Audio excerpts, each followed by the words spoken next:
if you don't even feel safe around this man? So his spirit doesn't pour safety into you. His spirit doesn't pour peace into you. So before he even physically puts his hands on, I'm saying, touches you, talks to you, whatever, you don't even feel good in his presence, yet you're telling me you're in love? No. You are attached to your investment that you made in this man. You held. Wow, that's good. You've been hoping for a return on your investment. You're saying you're in love. That's good. You do not want to let go. You know what I'm saying? Right, that's good. And also the reality is that a lot of women and men too, they use the label of love to validate staying where they don't belong.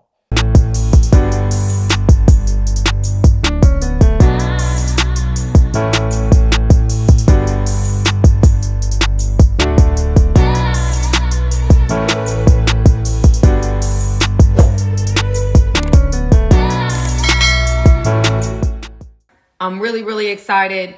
Tonight is the 26th episode of I Was Her. Without further ado, let me see if he is on. Oh, he is. Let's turn up then. What's up? Steve, did I say Stephen right? It's Stephan. Stephan. Yeah. I knew it was. In fact, look, I did a support group right before this, okay? And when I did the support group, I was talking to him. I said, it's Stephan or Stephan. And they're like, no, it's probably Steven. And I'm like, yeah, I'm putting too much accent on it. And guess what? I was right. Woo, it's so great to meet you. I'm here. Pleasure to be on with you tonight. Yeah. Where are you from? Well, born in New York, raised in Miami, now in Atlanta. Oh, okay. My neck of the woods. Yeah. Okay. That's all right. You had a northern accent, so I was like, okay, he's from up north. All right.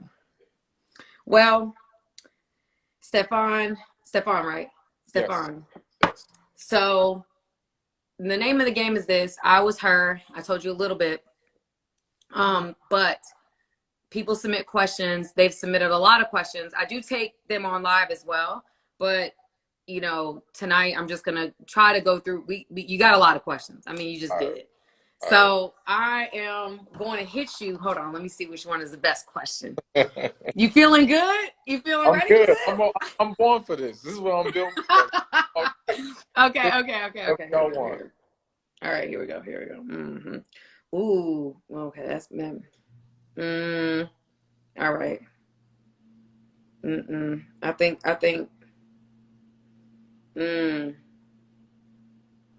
Okay. So, what does the dynamic look like becoming friends before forming a relationship? Should you allow a man to court / take you on dates while forming a friendship, or wait to be courted once a bond has been established? I just find that sometimes dating right away can get convoluted, and I'm not pertaining, and I guess she's not alluding to sexually. Hopefully this makes sense. All right. I'm just going to go with what I gathered from that question. So if we're trying to be friends before having a relationship, then no, we don't need to be going on dates. That's not friendship. You know what I'm saying? Like, I think the struggle people have with being friends first is that they don't want that person that they like or have interest in to be seeing people. And so they put dating dynamics, try to force it into this situation where it's like, yo, now you're crossing the line. If it's that means we hang out when we want to hang out, we talk when we want to talk, we're both free to do as we please. We cannot regulate each other's behavior, who we meet tomorrow, who we entertain, none of that, because we're focused on just being friends. Once we decide we want to now move up a level and actually date, now we can set parameters like, all right, well, let's start to exclusively date, not see other people and things.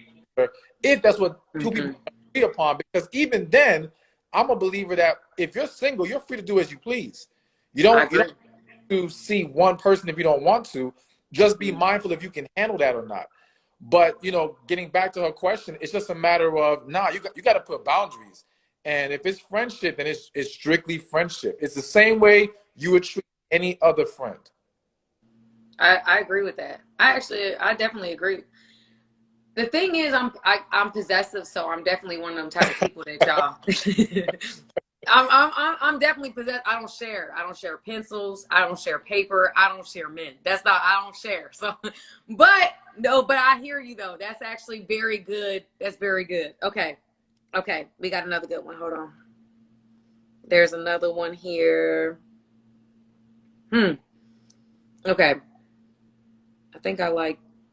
Okay, I like this one. She said, I just got back with my ex. We met 7 years ago and things didn't work out. Then, but we reconnected recently and I'm completely in love with him with every ounce of my being. Okay. Recently. We are connected in a way that we finish each other's thoughts and sentences. We just got back from vacation this morning and his ex texted him saying that she is pregnant. Oh, shit. I can feel I can feel my heart aching in my chest. I thought we would experience this together for the first time. I need advice. Please help. So, I mean, it's unfortunate news. I don't think anyone would be happy to hear that. No. But I don't think that needs to stop the potential of this relationship. I think if what she's saying is true, that there's a real connection there, they got back together, everything is moving great, and clearly this is a bump in the road, an unexpected situation. Don't let that get in the way. And let me just say this. I feel the need to mention this.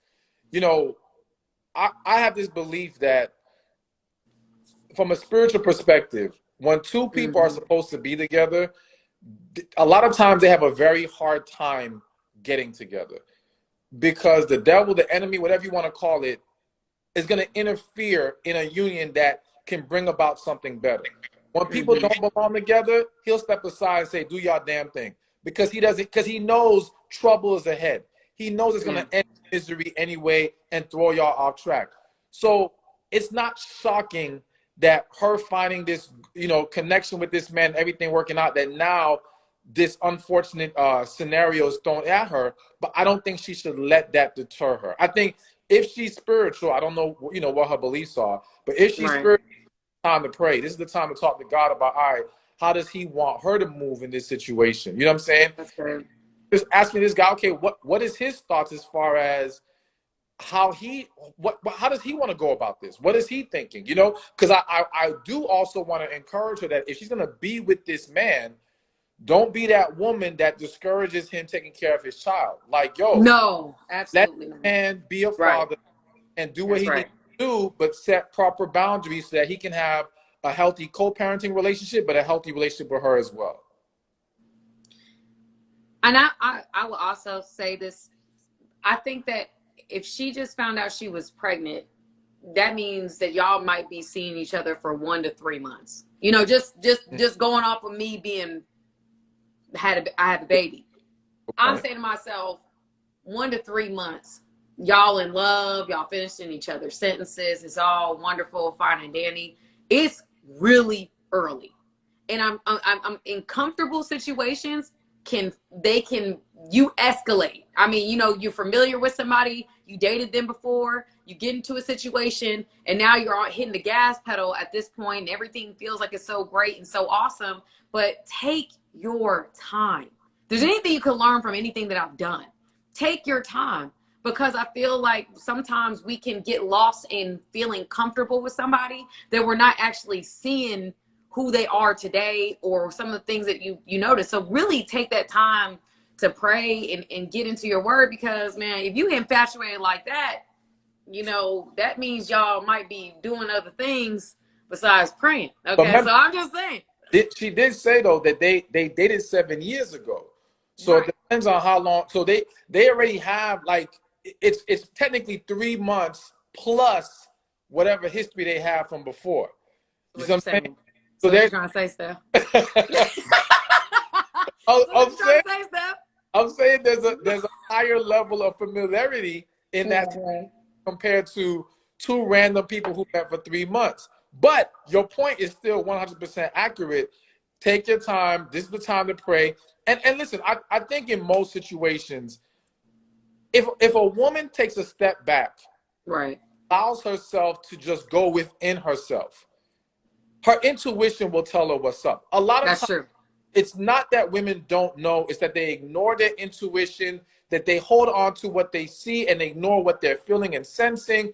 Right. They're just not embracing the blessing they have within them to see past the BS, to see past the facades that's presented to them. So if she just, as you said, takes a step back, pray, right, trust that intuition, she'll be fine. She can't get caught up in the craziness of the situation on the surface. right. Because I would also say, you know, listen, don't rush into be somebody's stepmom. That's just what I'm saying. You know, if you look, I know you laughing, but I'm for don't rush into that. That is not an easy role. You coming in early and he's hit with that text message. I also feel like it's important to see people through stressful situations. I don't feel like you really know somebody until you go through something stressful with them and see how they handle the situation. And so there may be a lot you can learn from it, but I'm just saying, take your time. Make sure that you are clear about how you're moving forward, because this does sound a lot like infatuation, and anybody can feel like your husband in 3 months. I'm just saying. Now, I'm going to dispute that real quick. What? Okay, go ahead, hit me. Let me tell you. All right. All right. Because I'm a firm believer that love doesn't take time. You don't think so? No, I don't think so at all. I think that when you sit down and you talk to people who have experienced a genuine connection, they all talk about how instantaneous it was. Even if they didn't understand completely what was going on, first conversation, first couple of days, they knew something was there that was not there with anyone else. All right. I believe that for many people, when they need more time, they're just trying to get comfortable with the situation, or they're even trying to grow to love someone, which is actually the wrong way to go about it. So in reality, it can happen that fast. I think, again, this goes back to, you got to see the difference between, as you mentioned, infatuation and connection. Right. Infatuation is very surface driven. All right. It's, oh my God. So for example, woman meets a man. Let's just say this scenario, man's a 6-figure earner. He does well, good looking, no kids. Like, his resume is on point. So she's running home. Oh my gosh, I met this great man. We had a great conversation. Boom, boom, boom. Right. And that relationship stays on the surface, and that's what she's locked in on. She's locking in on the fantasy of it all, what she dreams of this becoming. But ignoring the fact that y'all never really got deep into each other to know, who have you shown yourself at your core? Because if you haven't been yourself, don't expect to have seen himself. Don't expect his true self if you're holding back. All right. So I agree with that. Is that two people who have a connection can be themselves, are very open. They go deeper within each other. This can occur very quickly. You know what I'm saying? And it can be genuine. So I do think that I'm not concerned about the 3 months. You're not. I want her to make sure this is that connection versus she's just happy to have a man right now. Everything seems good, and now she's getting thrown off by this baby situation. I mean, well, thrown off is that's not a bad thing to be thrown off about. That's where I'm at. Listen, I won't be mad at you if you say, listen, I'm not ready to be somebody's, to jump into the situation. I'm actually the opposite believer. I think that love takes time. I think that you can feel like you love somebody for a while. You can feel like that for 3 to 6 months, but I think love is a choice. I choose to love you even when I don't feel like it. There's going to be times in marital situations where you don't necessarily feel those butterflies and love feelings, but I'm choosing to love you anyway. I'm choosing to stay loyal to you and be your companion in good, bad, ugly, those kind of things whenever I find that, but I'm just saying, that's what I think. I think love takes time. So my thing is this, to me, we don't choose to love. We choose to express love. All right. Okay. Love exists within itself. Love is spirit. Love is God. Love is energy. It's already there. All right. Okay. It's within us. And then we choose who we give it to. Now, being in love to me, or having a connection, is when what I believe is our spirit recognizing our match. Because, you know, they say things happen in the spiritual before they happen in the physical. Yes. The already knew what was up. And so put it like this. When I say love doesn't take time, if we believe God is love, yes, God needs 3 months to tell you who's for you? You think God... No, God knows from the jump who's for you and who's not. So the reality is that this person being for you and that connection being there, it's either there or it's not. It can't be created. It doesn't come about over time. It's either there or it's not. What takes time for many people is the embracing of that reality or the accepting that love isn't really there. Because now going back to that example of we're married, we don't always have those butterflies. The reality is that a lot of married people, they ain't got the butterflies because they was never really in love. They was infatuated. They had an unhealthy attachment. They had other things that brought them together. And so now they got to try to force themselves to express love. But even in those moments when they're quote unquote giving their partner love, you ain't giving them love. You're just giving him obligation. You're just doing what you don't want to hear her nag today. You just don't want to be the bad guy. You see, the driving force behind that person's action isn't actually love. No, I get that. You know what I'm saying? Their intent isn't about pouring into you. Their intent is to shut you up. Their intent is to manipulate you into giving them what they wanted. Their intent has nothing to do about your well-being. It's about serving them.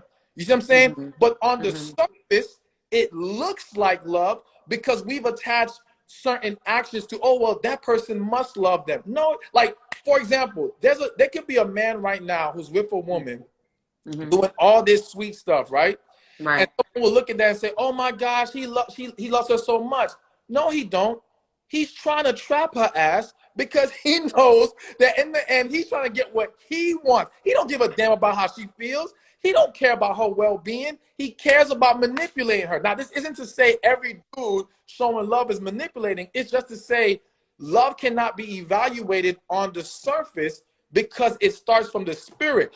And it's intent. The surface is just action. You know what I'm saying? You never know what's driving that action. Why? And I'll swing it back to you, which is why people got to get in touch with their spirit. Because again, you know how they say real recognize real? Well, I always say fake fall for fake. We don't know who we are, so we get fooled by people who are manipulating us. Right. Loving ourselves, so we get fooled by people who don't truly love us. When we fortify that within ourselves, we'll see that much more clearer, and our spirit will pick up on what's not right and what's off in this situation. But so many people are detached from their spirit, they can't see real love for what it is. And instead labeled all kinds of things the wrong, they put love on the wrong things, essentially. So, okay, so in my personal experience, I know I was married in 6 months. I was engaged 2 and 3, you know, and in my situation, that person told me from day one, like, you're my wife, we're going to get married, we're going to have kids, you're going to bounce back. Like, I remember the first date. And I think that a lot of me was like, oh my gosh, it's so intentional, and I definitely felt more comfortable feeling however I felt in that situation. And so now I think that, you know, when things kind of came together, I don't really know. How do you know when it's love? Okay. How do you know the difference if you don't? So notice what you just said in your scenario. You were taken aback by his intention. Yeah. We're taken aback by his expression of love. All right. What seemed to be love at that time. So again, this is where a lot of women fall down the wrong path or get with the wrong person because they're evaluating, well, this man seems to love me so much. This is safe here. Let me choose this. But if it was really love, if it was connection, you would feel something within you first. It wouldn't even be based off of his intention. You would feel something within yourself stir up that was like, yo, what the hell's going on here? Why do I feel like this around this man? Why am I so vulnerable with this man? Why am I so open with this man? There'd be this natural occurrence within you that's not really predicated on him, so to speak. Just talking to him and being in his presence would have pulled things out of you that said, damn, something's here. But so that's why I always tell people, when you're trying to determine if someone truly loves you, first ask yourself, are you truly in love with them? Because they cannot truly be in love with you if you're not in love with them. True love and connection is a two-way experience. It's not one way, all right? Because we need a reciprocal transfer in order for that love to really exist and be there. And when I say reciprocal, again, we both got to feel it. So when I sit down with two people who say they have a connection, they both can tell me they feel that connection. You see what I'm saying? Whether I sit with them separately or together, they both can say, yo, I felt it right away, boom, boom, boom. It's both sides. When I have a situation where one person's like, yo, I feel so strongly, and the other person's like, yeah, I don't know, boom, boom. It's like, no, this something else is here. But to get back to your question, it starts within you. And that's why it's so important, why I'm so big on healing. When you haven't healed, it's much more likely you're going to end up in the wrong relationship. It's much more likely to I agree. see through certain things. Yes. When you have, it's easier to know if love really exists here or not. But again, the reality is that most people are in the wrong relationship. So this is just a common occurrence. You know, I think it's very interesting that you said that, because I think that, you know, when you talk about like certain things, I can understand. I think that a lot of times we do go with what we feel is safe, or what we feel like we should be doing, or what we feel like we should be in, you know, especially women. I mean, that's just what we do. And a lot of times it's not even based on the man at all. It's based on the quality. Like we think about, oh, we're 30. Oh, we need to settle down. This looks good enough. I don't feel everything I want to feel, but I want to, you know what I'm saying? You see what I'm saying? Like you're getting into a space of like, you know, I'm qualifying this person at a necessity, or what I deem as a necessity, versus what I actually like, the connection I actually feel with this person, that I'm really tied to them, that are, you know, our spirits. Because I do believe we're spiritual beings. I do believe, you know, I don't obey God. I always talk about this, and this is not my spiritual thing, but I always say that my obedience to God has nothing to do with me being afraid of him. My obedience to God is because I love him and I don't want to hurt him with my actions. You know, I just think about like my father seeing me do something bad, and I not something bad that would hurt me, but something that would hurt him, and I don't want to do that. And so I think that when you said that, I think that's very true. I think that sometimes we get into relationships and we do things like, I don't want to hear her mouth. Like, instead of doing it because, you know, I love this person, so I'm going to do these things for them because of that. But one thing you did say that I think is interesting is that you said that you felt like, if, let's say someone, so you don't think one party can be in love and the other one is not? No. Wow, that's interesting. No, that is an unhealthy attachment.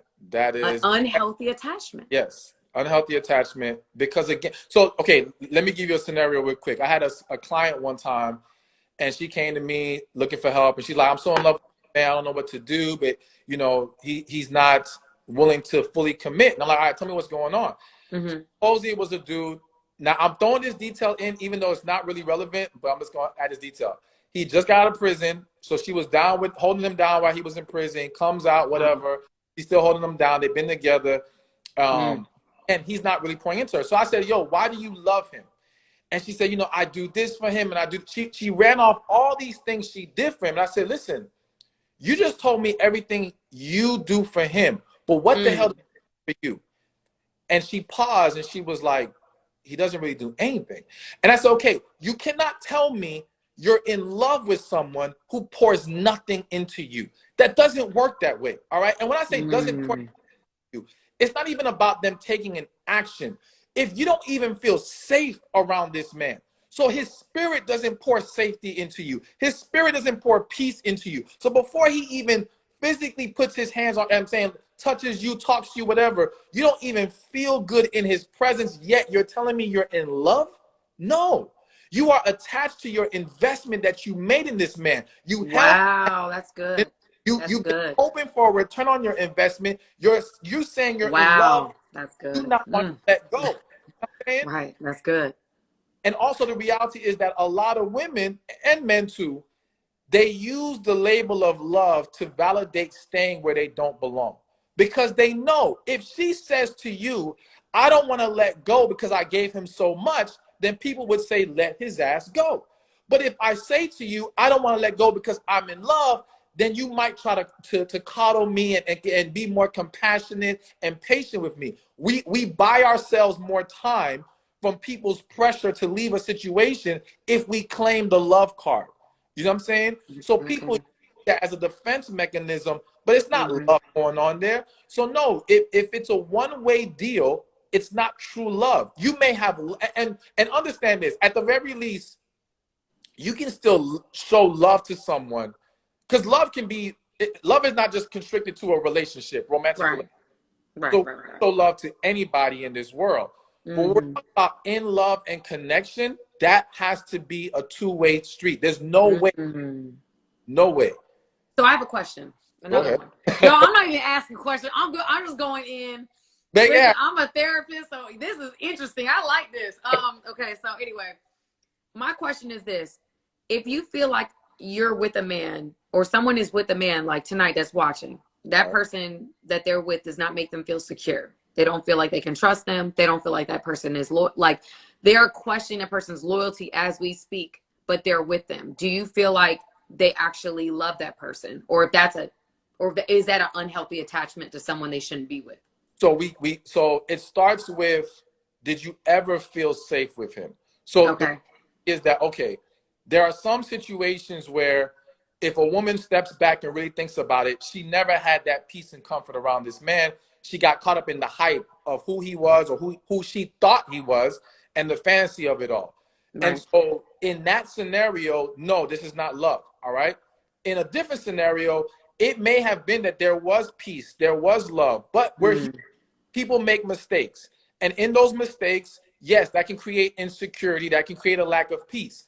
So this is a scenario where now we have to address the issue first. We should not just and say this isn't love because now you don't feel peace because you once did. But if you never really did, then no, then why are we here? That's good.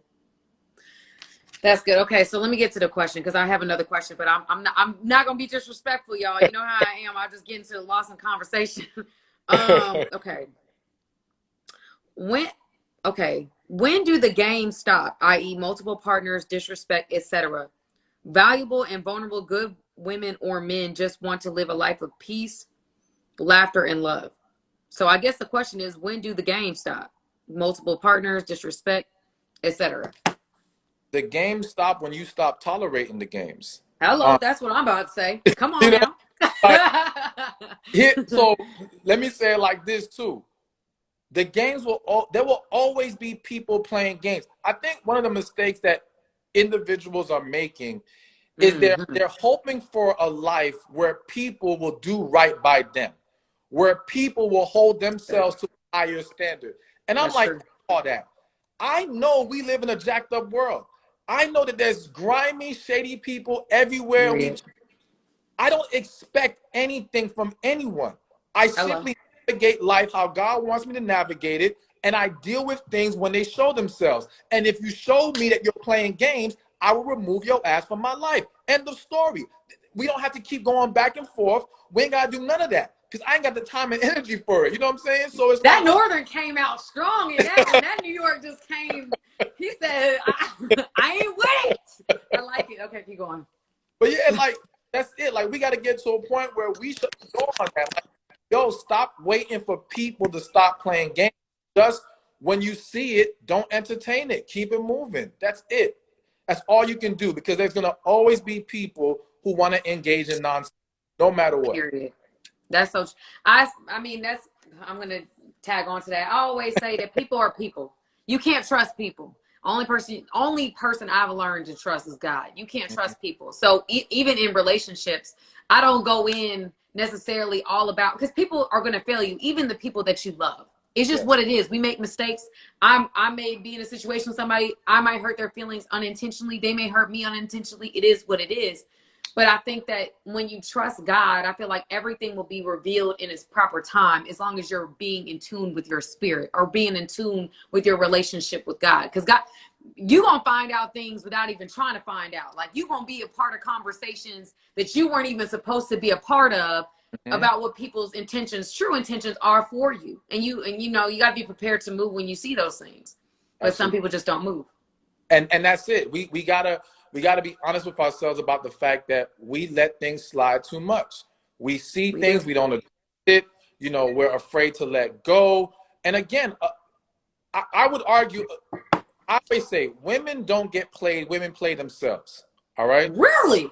Yes, because 99 times out of 100, a woman sees something. She senses something. Listen, a man could sneeze different tomorrow and y'all will pick up on that shit. I'm sorry, excuse my language, but y'all will pick up. No, you good. You know, be real. You know what I'm saying? There you go.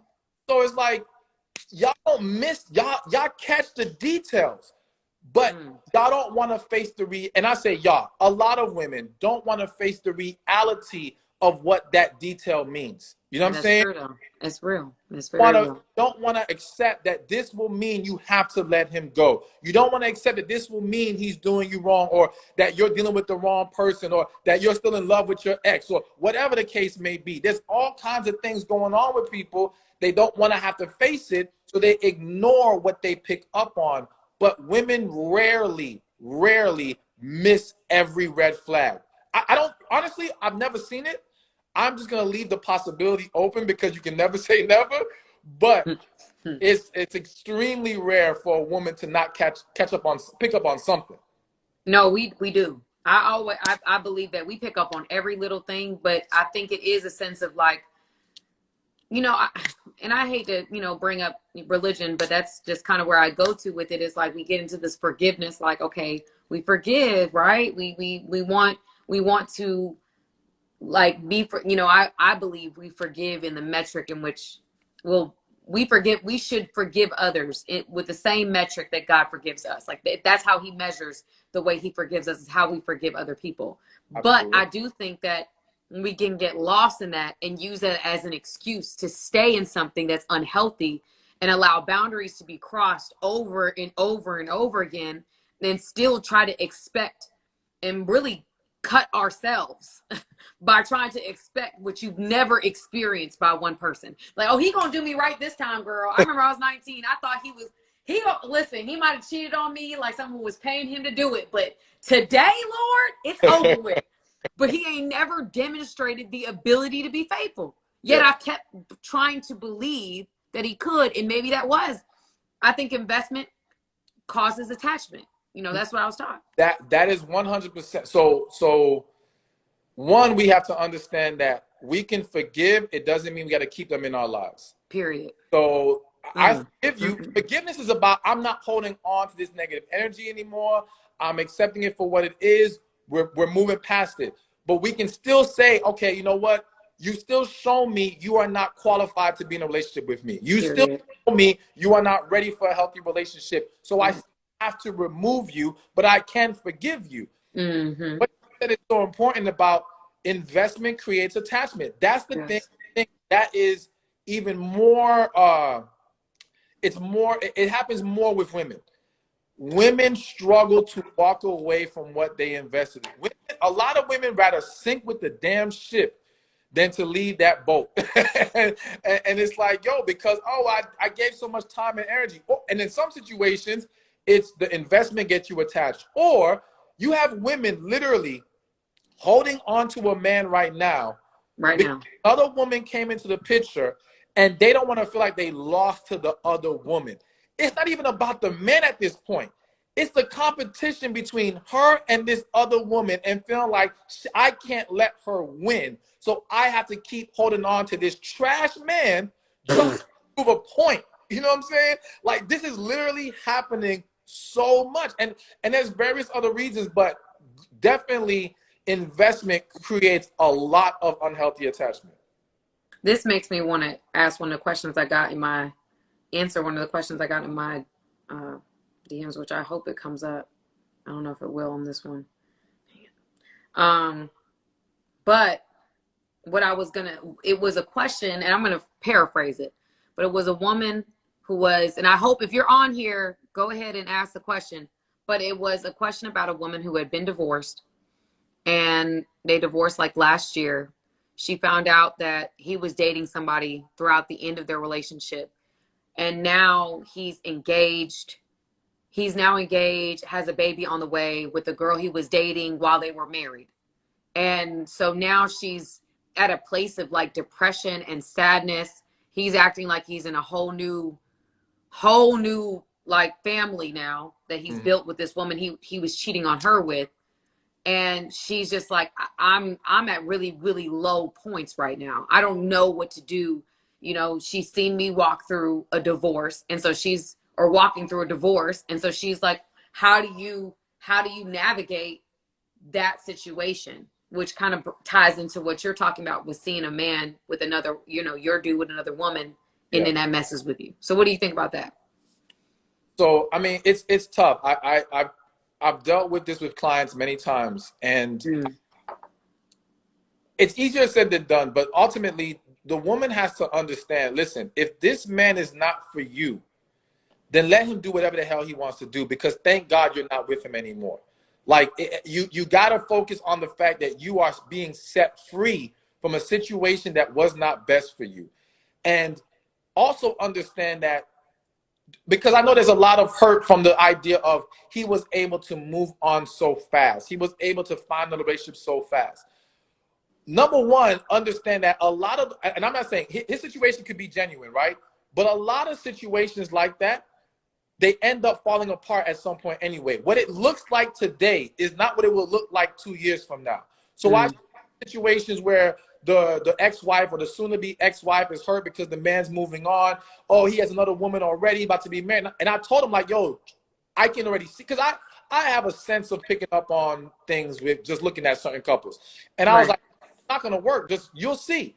Literally 2 years later, we're hearing stories of just all kinds of turmoil in that situation. And people have to understand, we live in a world now where a lot of things are so fake. There's a lot of people putting on all kinds of fake images on the internet and putting on a smile on their face, acting like things are all good that they're not. If you get caught up in what you see on the surface, you will drive yourself crazy. And this is where it goes back to, this is why you really got to plug more into the spirit, more into God, and focus on, okay, what do I need to be doing right now? What is going to be best for me? All right. He isn't best for you. You can't take your eyes off of that situation. You can't even concern yourself with that, because it serves you no purpose. What does dwelling on that do for that woman? Nothing. Nothing. And whether he gets with another woman or not, what does it do for you? Nothing.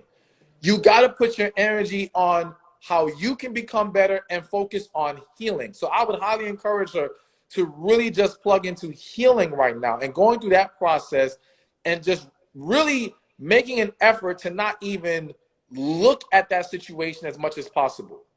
Right. I would agree with that. I think that a lot of times I hate to say this, but a lot of people get so caught up in the show.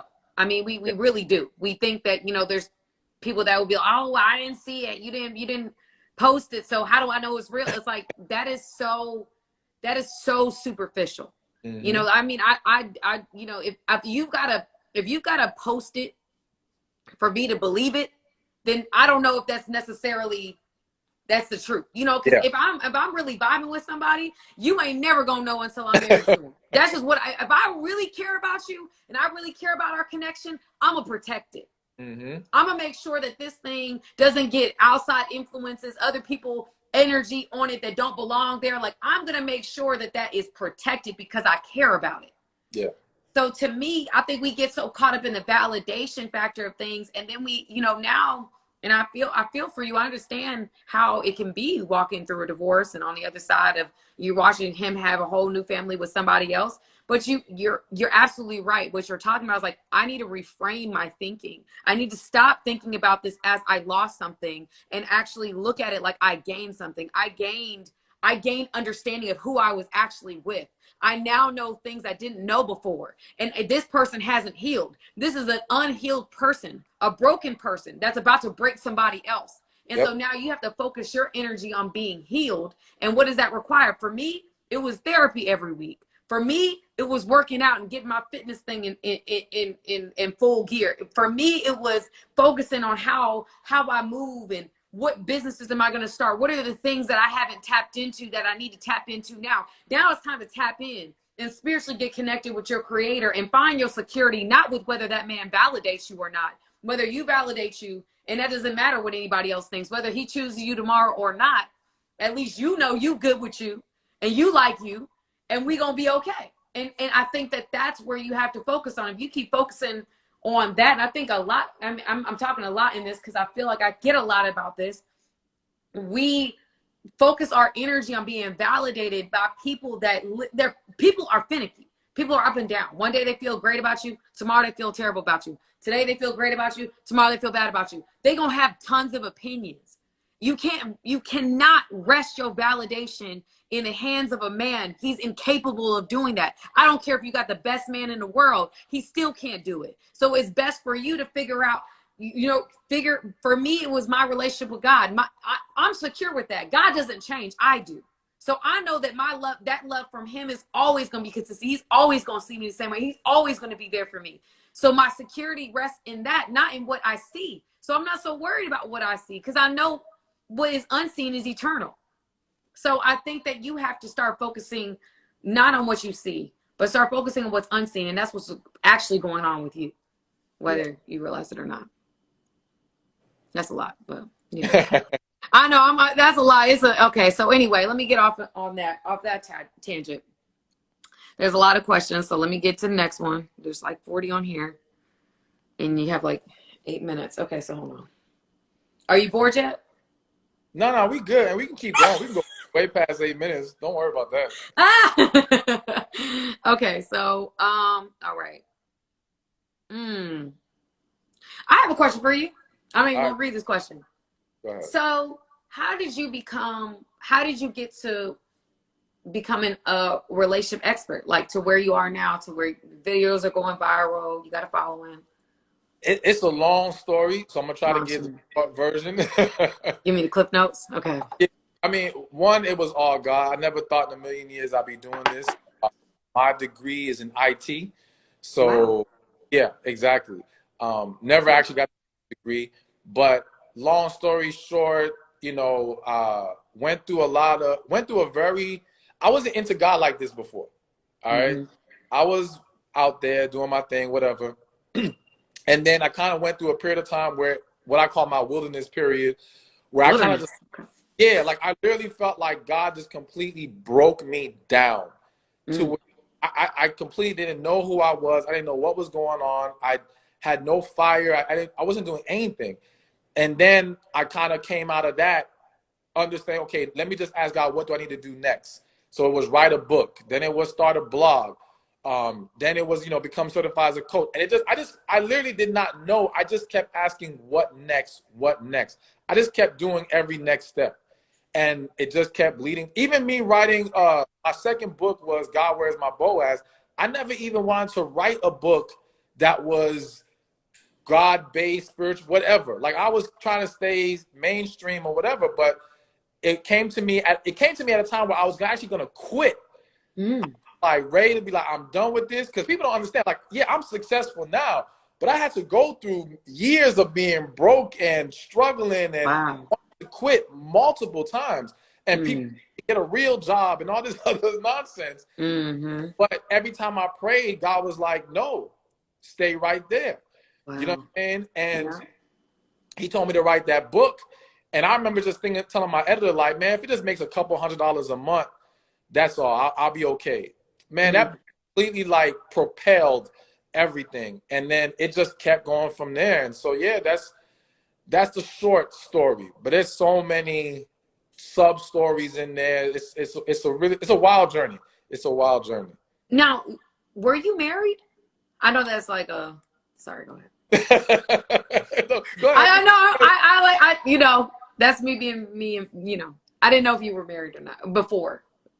Very, very, very young. It was like I don't even necessarily count it, because it wasn't anything that I learned from. It was for reasons that we won't even get into right now. But let's just say my peoples are Caribbean. I'm Haitian, so It was some Really? other stuff on.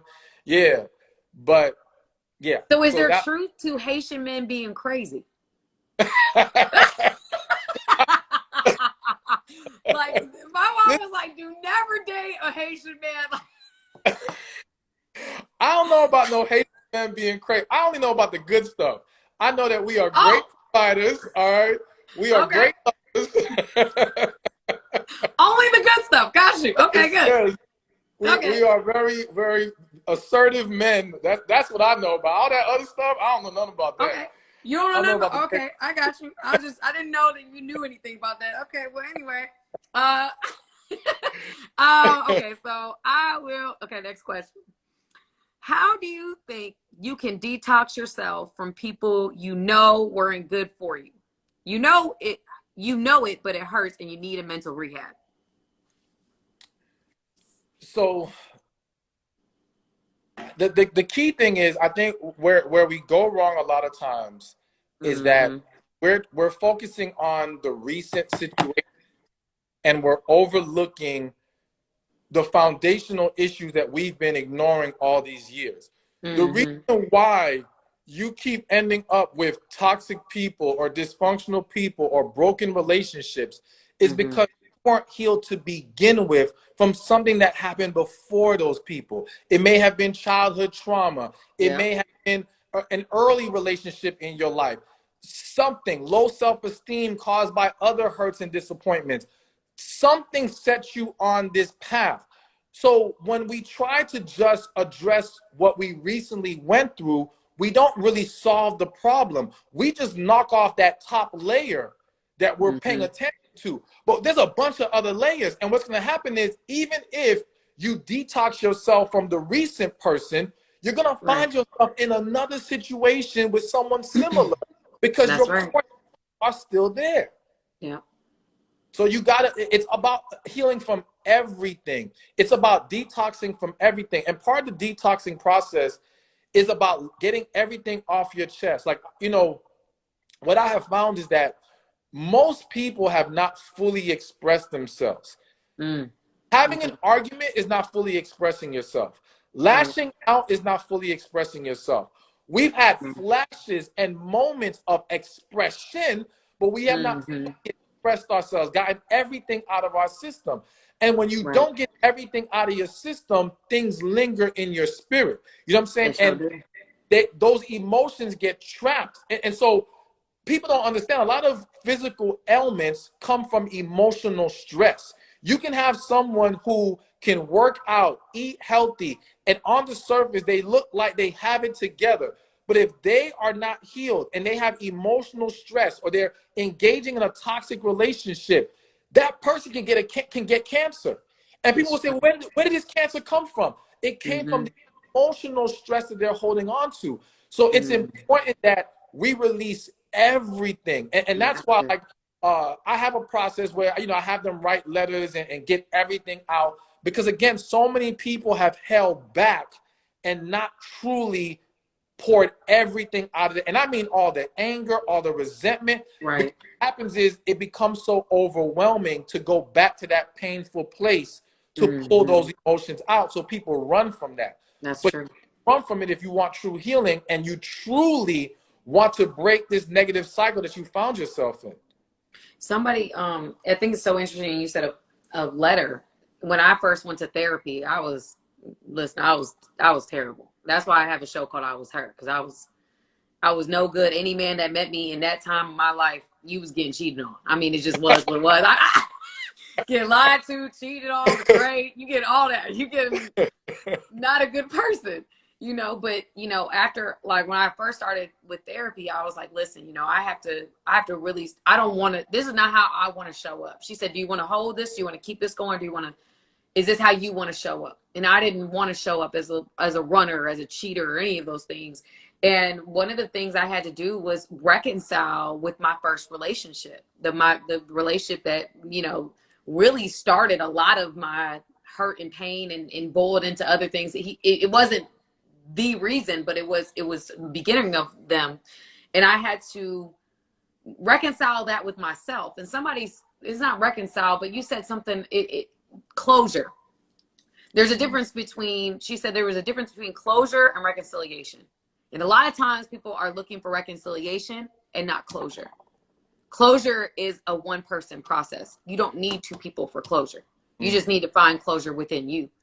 But if you're trying to reconcile, that's a whole different process, and you may never receive that. You may never have that conversation where you find peace and you are on the same page and you get the apology that you've been praying for. You know, you may never get that. You may never get it the way you desire to get it, but you can find closure within you. And I think it's interesting to talk about a letter, because I definitely wrote a 4-page letter to my first ex. I did. That stuff is helpful. Absolutely. Got it off my chest. That's good. So anyway, okay, so we're at 8, but I'll ask you just a couple more questions since I came on a little late. We'll go to 8:10, y'all. Keep going? Oh, okay. Whatever you want to push it to, I'm down. You down? All right, bet. Okay, so, okay. Someone asked, is it worth staying married so that the kids have a mom and dad environment? Hell I got no. my answer. Hell Yeah. no. Me Absolutely too.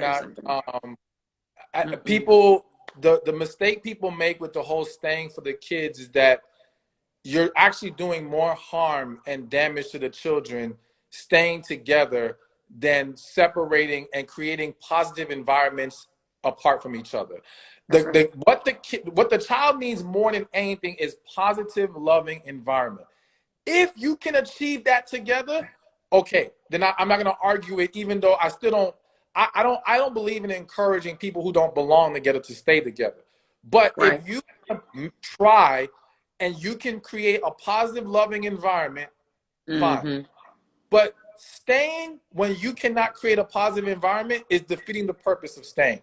And even when people say, well, God don't like marriage. Yeah, well, God don't like you acting a damn fool in your marriage either. So how do you validate staying if you're going to now deny your partner of their needs? If you're going to now not be a good husband or a good wife, what purpose are you serving? If anything, you are undermining God's union, because now you are a bad example that deters people from even wanting to be married. You now it's a skewed perception of love and relationships. So now they become damaged and engage in damaged individuals. So you're doing way more harm than good. So even though, yes, love for it'd be great if people just married the right person and we didn't have to get divorces. But the unfortunate reality is that's not what happens. Most people marry wrong. And sometimes things have to be broken apart so that better things can be brought together. So yeah, no, don't stay together just for the sake of the kids. It's not going to work. No, I would.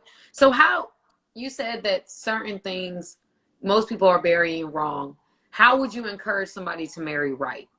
And if they want to marry right this time? So if they want to marry right, I think one, of course, healing from your past. You got to heal, because we kind of touched on it earlier, but we didn't go too deep into it. When you haven't healed, and this is especially more specifically true for women, when you haven't healed. Yeah, I'm coming after you soon. Look, you keep coming after my gender. Man. I'm having a problem, but I'm listening. Look, I'm listening. I'm open to you. I'm open. Okay. When you haven't healed, remember I said you're likely to choose the wrong person, but it's also based in the fact that you're more likely going to choose the safe choice. All right? Because when you have not healed as a woman, you fear being too vulnerable. You fear that person who takes you to a level where you don't feel like you have emotional control. So you will choose the man who is good enough to be with, but you don't feel that level of vulnerability, or even what may feel like to some women as losing yourself. And the reason why it feels like losing yourself when you're dealing with that man who you're really into is because when you've been hurt, you've gotten accustomed to operating with a wall up. You've gotten accustomed to being guarded, and again, control. And that person that you've become in that wall, or that bubble that you live in, when you that guy who you really feel something for, he pulls you out of that bubble. So you feel like you're losing yourself, but you're actually getting in touch with your real self. You're actually going back to your pre-hurt self. But you're not seeing that because, again, you're so used to the safety net around, and he destroys that. So a woman who has not healed is more likely to run from the right man and to run to the wrong one. So it's very important that if someone wants to marry right, they have to heal first. That's the key. That's the number one key to making sure you end up in the right situation. Number two is just, of course, find your happiness first within yourself, so that you're not looking for a man or marriage or relationship to give you happiness. And don't get me wrong, there's nothing wrong with wanting a relationship. There's nothing wrong with wanting marriage. If anything, I believe all women should be honest about their desire for it. I think a lot of women are shooting themselves in the foot by acting like they don't care and they don't need That's it. Good. When in reality, it's important to them. And what's happening is, I go to these events and I'll have women 50-something, 60-something years old tell me how they spent the late 20s, 30s, 40s saying, I don't want a man, I don't care. And now they're looking around like, damn, I did want a man. And now I have to face the reality that I've set myself back. And now the process is harder at this point. So I don't want women to run from their reality of what they desire. But I don't want them to put all their pursuit of happiness in that desire. Like, I could want a certain level of finances, but I don't have to put my happiness in achieving that. I can be happy where I am, but still desire that more in my life. So I think, they have to find the happiness, and then also learning how to tap into that intuition, that spirit, or consulting with God. Like, again, I think most people marry wrong because they don't ask God. Like, I always ask the question of women who have gotten married and divorced or getting a divorce, and men. And I always ask, did you ask God if you should marry this person? 90% will say they did not ask. 10% will say I asked, God told me no, and I still married this person. All right? So these aren't situations where people are saying, I asked God, he told me yes, and it still was a mess. I'm not saying that's never happened. I'm saying I never came across it. It's always been they either did not ask or they got a no and ignored the no. And for those, and then there's a group of them who say, well, I did ask God.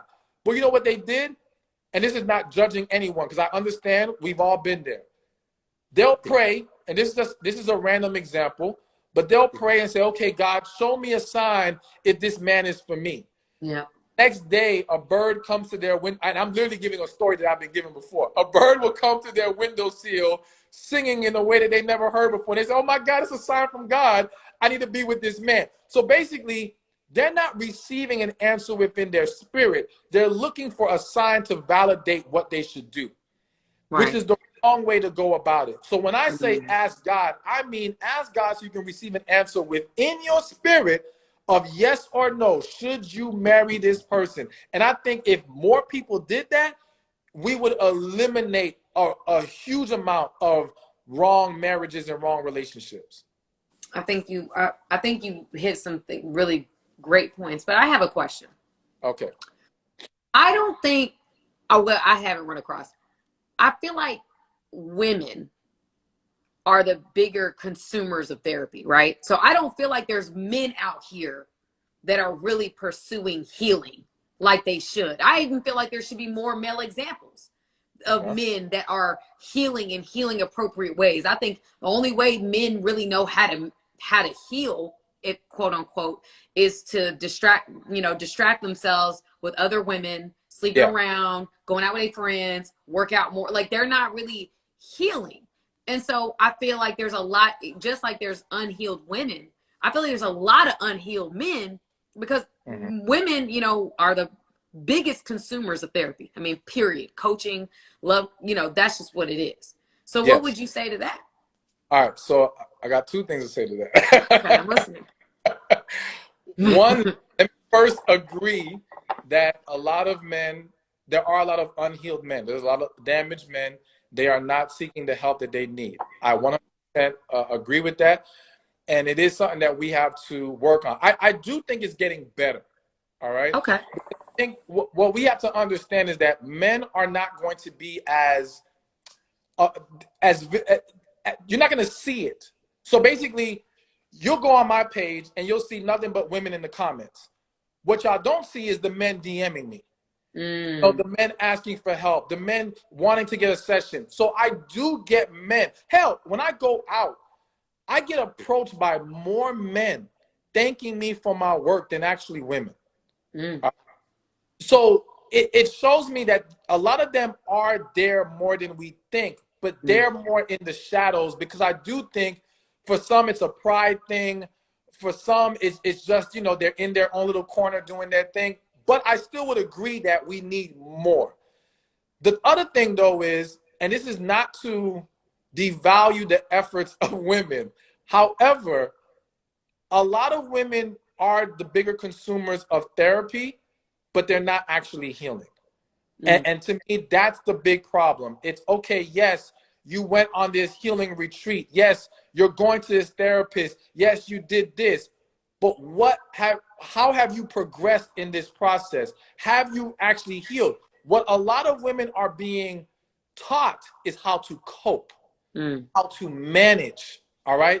They're not actually resolving anything. So what happens is they learn how to it's almost like becoming a functional alcoholic. They learn how to function with the issue. But then once they get into a strong enough relationship or something, there'll be a moment where they get triggered. And it's like, well, damn, like, I thought I was past this. No, you simply threw that issue in what I call your emotional closet. All right? You put it in the closet, you lock the door, you walked away, you said, I'm good. But you're not good. Because the next time something significant happens, you're going to try to go back to that closet, and then everything's going to come pouring out. And then you're going to realize, damn, I'm a mess. And then what happens is try to push everything back in the closet, lock the door again, and keep pushing forward. And one of the most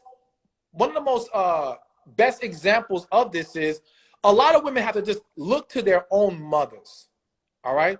A lot of women, if they're honest, they see the issues with it. Their mothers are 50, 60, 80 years old, whatever years old, and they see that they're still holding on to that bitterness. They're still holding on to that anger. Even though their mother is functioning in life, there's still something there. And a lot of women and men have mommy issues, but don't address those mommy issues. That's true. Right? That's because true. society makes it easier to address daddy issues than it does to address mommy issues. That's true. So again, that's true. Back to your point is, yes, I do feel that women take more action on the surface, but both men and women aren't actually healing enough. What do you think, okay, if you're going to therapy and you're being taught to cope, what do you think needs to be different about that process? Like, how do you actually heal? Because yes, you're right. Therapy does teach you coping mechanisms, you know, but how do you, I know you have your program. How would you get somebody to a place of healing? What does that look like that's different? All right. So I'm going to kind of give the overview. Okay. So one, and I think this first step, I think is always achieved in therapy anyway, is identifying the deeper issues. All right. So like I have a thing called the Who Hurt Me list, where you get a piece of paper, you write on there who hurt me, you ask yourself that question, and now everyone who comes to mind, write them on the paper. This is how we're going to start to identify what you've been holding on to. And a lot of times when you ask yourself that question, you're going to be surprised what may actually come to mind and what comes out on that list. All right. Because so many people have suppressed it for so long, they don't even recognize it's actually there. All right.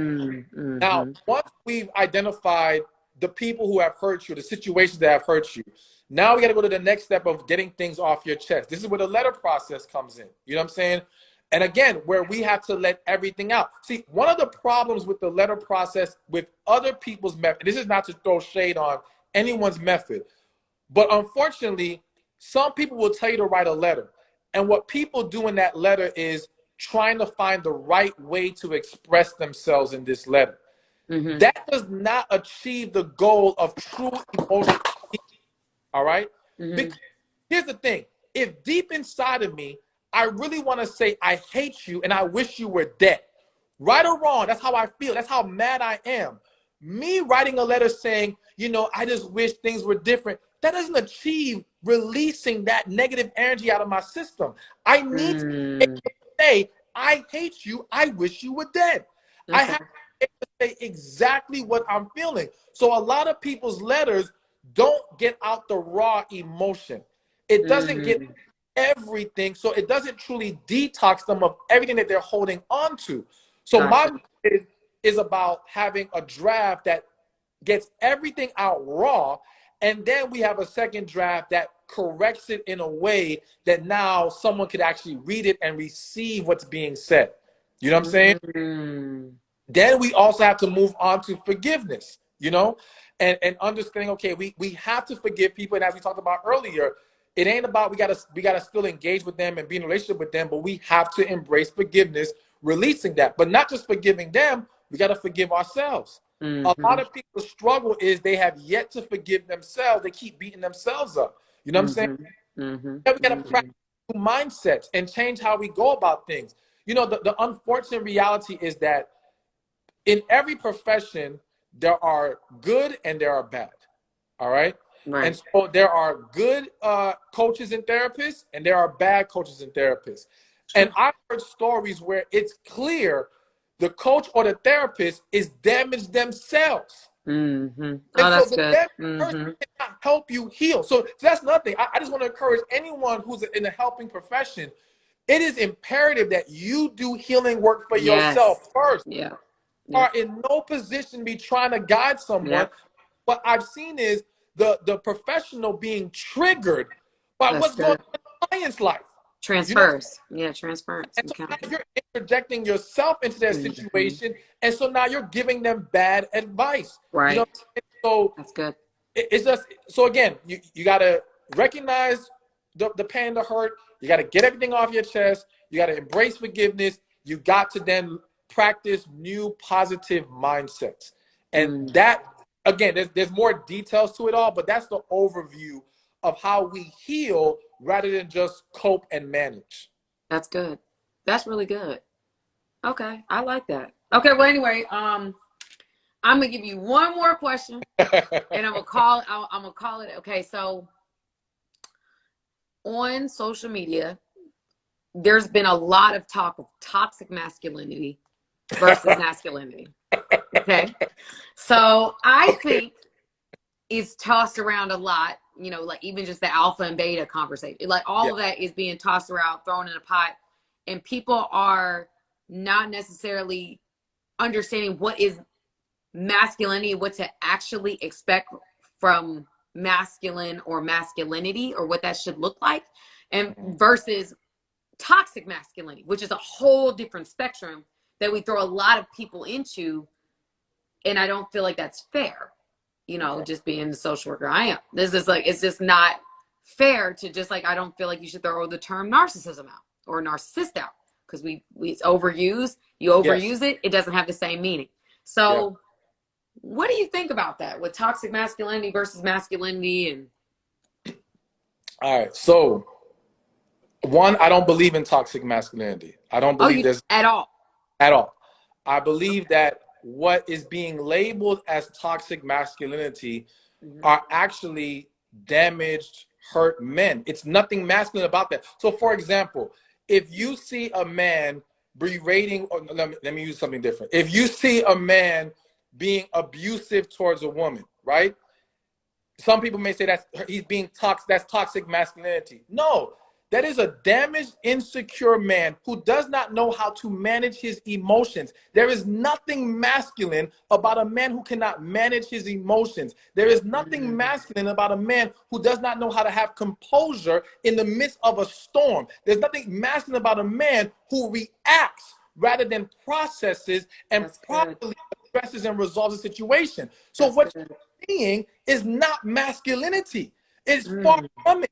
So to label it toxic, no. If we start labeling anything as toxic masculinity, then where's the toxic femininity? There's no such thing. All right? It's just damaged people. That's it. And damaged people make everything look toxic. That once you are hurt, you have not healed, and you're projecting your negative energy onto different things, you will now taint the image of anything that you profess you are. Really good. You see what I'm saying? So I think we again, I do think that some people have use the toxic masculinity, because again, there are people out there who want to destroy the masculine feminine dynamic. All right. I literally spoke at an event, I want to say 3-4 years ago, where I didn't know they were gonna talk like this, but on stage, one of the guys was like, oh, you know, masculine and feminine is a social construct and we need to do away with both of them. That's what a lot of them really want. They want to do away with I'm not even gonna get too deep, but the bottom line is they're trying to eliminate it. But to me, masculine and feminine is not social constructs. They are biological facts, all right? Here's reality.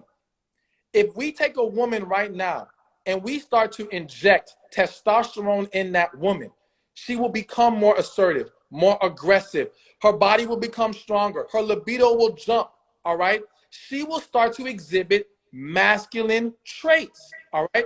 If you start to pump a man with estrogen, it is a fact, he will become more emotional. His body will become softer. He will start to give off more feminine energy, because the lifeblood of masculine and feminine is testosterone and estrogen, which is why if you dissect a man, we have naturally way higher testosterone and women have way higher estrogen. And when we see these imbalances in people, rather than saying, oh, it's because these things are just, no, again, not to get too deep, but we have so much in our world now that is contaminated. Our food, our water, the things that we have in our house that affect our hormones. So we're not addressing the core issue of testosterone, our hormone levels being off. They're not supposed to be. And that creates a problem. And then, of course, there's other influences and other things that are throwing everything off. But to get back to the original point, yes, I just think that, no, there is no toxic masculinity, but I do believe that a lot of men right now, unfortunately, are being led in the wrong direction in regards to masculinity. And they're not being given a proper example. Many want to put on the uniform of masculinity, but they're not actually masculine men yet. And they have not become who they need to become. And I think that does need to be addressed more and need to be discussed more. And it's the same way that I feel like, listen, a lot of women have become very detached from their feminine energy. You know what I'm saying? And they're walking more in masculine energy than they are in femininity. And it's contributing to why we're seeing even more problems in relationships in these worlds. It's not good for our society whatsoever. So there's a lot that needs to be corrected and addressed when it comes to this discussion. I agree. Do you believe in alpha? So here's the interesting thing. I'm gonna leave. That's my last one. I ain't gonna hit you with nothing else. I promise. Listen, you can ask all you want. I don't care. We got 5 more questions. But in regards to alpha, I do believe. So I'm someone who tries to stay true to definitions. All right. Okay. There is a specific definition for alpha. All right. Being the man who is the dominant one of the pack, the alpha man. When you actually dissect the definition and you understand that if we have a group of 10 men, all of them can't be alpha at that moment. There is one who will be the dominant man of the pack. He is the alpha man. He is the leader. All right. So I think that we may, as you mentioned, how we overuse certain terms. We do. I think that, yes, we are guilty of overusing the term alpha. And even I have overused the term alpha because I think it's a catchy phrase.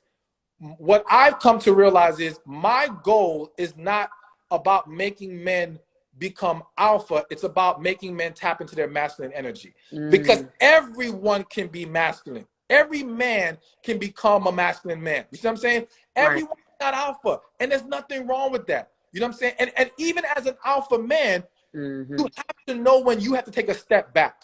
You feel me? In every situation, you can't be the leader in every situation. Sometimes you got to be second in command, third in command, whatever. That's a wise man. So to me, I want men to be masculine and wise. That's the main focus. But I ain't gonna lie, will I use the term alpha here and there? Yeah, because that's what people, they connect with that term. So it's easier using terms that people are accustomed to and they're used to. But I think the word's been abused and misunderstood, to be honest with you. I agree with that. I totally agree with that. But I'm not gonna, you know, I could go on forever. But I'm not, y'all. I am not gonna do it. Me and him gonna have to do this again. I'm gonna have to force it. I'm gonna have to force his hand to make him do this again. But I have like thoroughly enjoyed you. Like thoroughly enjoyed you. I've given you a name, Steph. I don't even know you. I just gave you a nickname. But I thoroughly enjoyed you. I loved your answers. I've listened to a lot of your content and people tag me in your stuff and stuff like that. But this was great. I love this. So thank you for coming on. My pleasure. I really enjoyed it myself as well. All right, y'all. Well, I hope you guys had fun. This was fun for me as a therapist. I'm sure it's fun for you as well. And so anyway, you guys, I'm going to save this live. I always do. And hopefully oh, did he go? I don't know what happened. I guess he left. Well, anyway, hopefully we'll have another session. So anyway, it was great. It was great. Thank you guys for tuning in. I had a great time. And I will see you guys for Miracle Monday on Monday. Okay. All right. I'll see y'all later. Bye.